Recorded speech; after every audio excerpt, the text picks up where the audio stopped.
Hello and welcome back to the channel. This week we decided to do a Q&A, so we posted an opportunity to ask questions on our Instagram and our Facebook this week, and we are going to answer the questions that came from that. What do we miss most from our previous lifestyle? Outside of friends and family, of course, those are the biggest things that we miss. I would say access to Mexican food and the ability to ride a motorcycle pretty much all year round are the two things I miss the most from our previous lifestyle. Yes. And Costco being like 5 minutes away. Yes. Costco pizza. Yeah, Costco pizza, In-N-Out, Chick-fil-A, just all the stuff that was right around us that was far too convenient to get. And now living without that kind of convenience is, honestly, I prefer it now, but I definitely think I think I would realize how much I missed it if we moved back to Phoenix. Yeah, I would say friends, family, and the Mexican food. Yeah. For sure. Yeah. Someone says, I love all the canning you do. Is there room in your small house to store it, or do you have to store it outside or off-site? We've had to get very creative with how we store the canned food. And this year I canned a lot less than I did last year, so it's looking a little bit sparse. But I built like a shelving unit specifically for the jars. And then we also have some space underneath our shower to store jars. And then worst case, if I were to fill that up completely, we have plenty of loft space and some other nooks and crannies that we can find to store our canned goods. But in the future, when we go to build the house that we want to build, we plan on putting in a root cellar, and that's where all of our canned goods will get stored. Yeah, our water table is far enough below that we don't have to worry about the water coming into the root cellar. Yeah. Like some areas of Alaska where it's really wet. Okay, have you had any bear scares? Are there bears in the area? Do they try and break into your house? Thankfully, no. We have not seen a bear anywhere in our area, honestly. We have seen bears twice since we've been in Alaska, and neither time was anywhere close to where we live. And I mean, there's 4 freezers that are outside between us and some of the neighbors.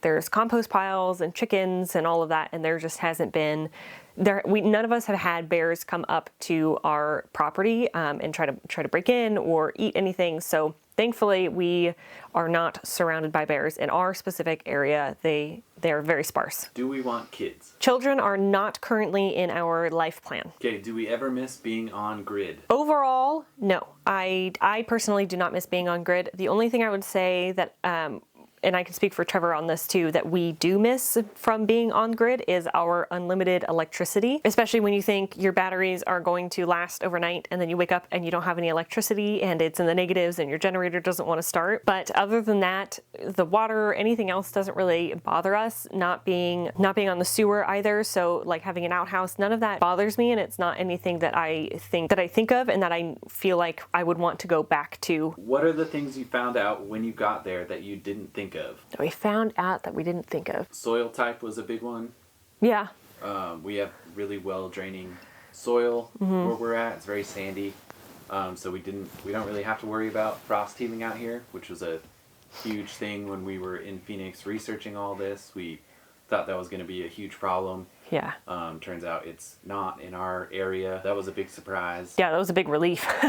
Yeah. Yeah, and then, I mean, other than that, just pretty much everything else, just about living in Alaska, learning how to live off-grid, learning how to use a chainsaw, how to clear property, all of that kind of stuff was all stuff that we had to just find out by living here. I'll say the mosquitoes. We knew the mosquitoes would be bad, and we know Alaska is known for them, but I did not realize how bad they would be or how bad they could be.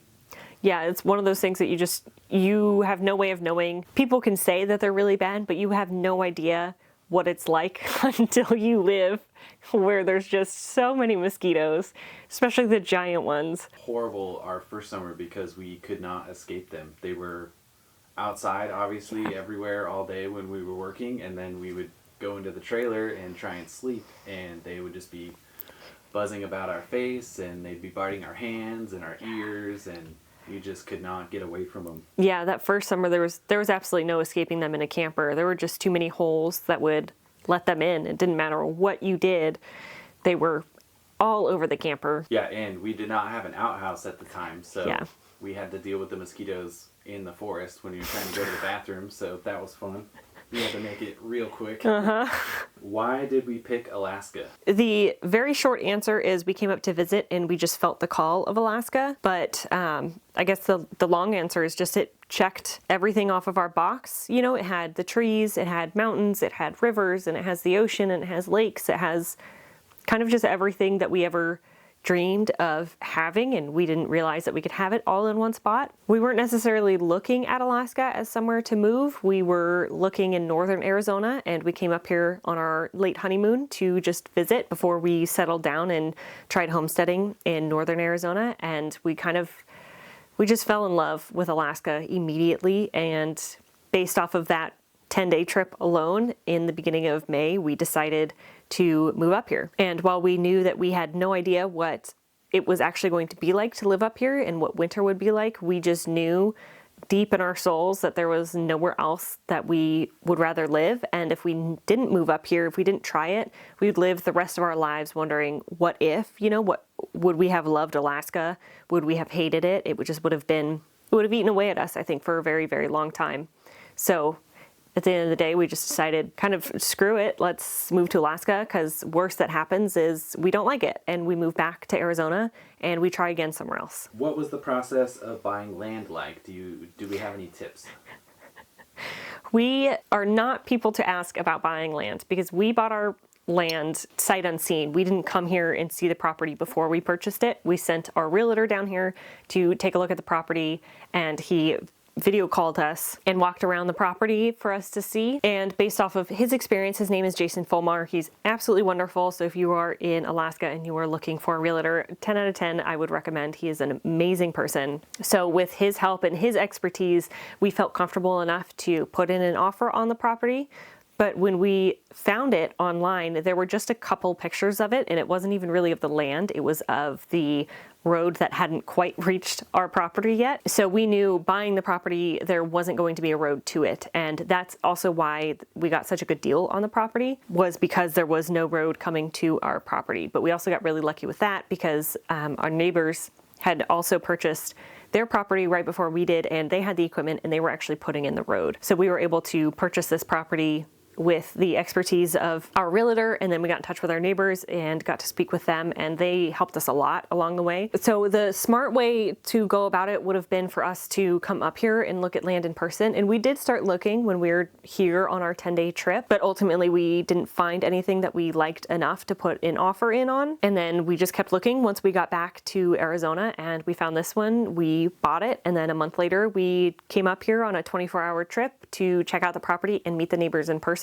And at first we thought we screwed up, because at the front of our property, there's a pretty steep hill that we didn't know was there, obviously, because we didn't walk the property ourselves. And we thought that was the majority of the property. We didn't realize that it came further back. And we thought we screwed up. We thought we were going to have to sell. We thought we were going to have to turn around and sell the property, because we thought there's no way this is going to be such a steep slope. There's no way we're going to be able to get down it or up it, especially during winter when everything's icy. And we had no idea how winter was going to be. At first, when we first got here, we definitely thought we had screwed up. And then we met our neighbors, and he walked us down and gave us his idea on where he thinks we should put the driveway. And then that's when we realized, like, oh, that was just a portion of the property is very steeply sloped, but the rest of it was not. So we were very happy with that. Yeah, definitely, if you're able to look at the property before you buy it. That's always risky. Buying anything sight unseen is never recommended, but yeah. There's what websites do we use? We used Lands of America and Landwatch, yeah. Landwatch, Lands of America. And Facebook Marketplace. There is actually a ton of land for sale on Facebook Marketplace, because I think a lot of people that live up here do for sale by owner, and it's generally posted on Facebook Marketplace. You can find a ton of property that's not listed elsewhere online.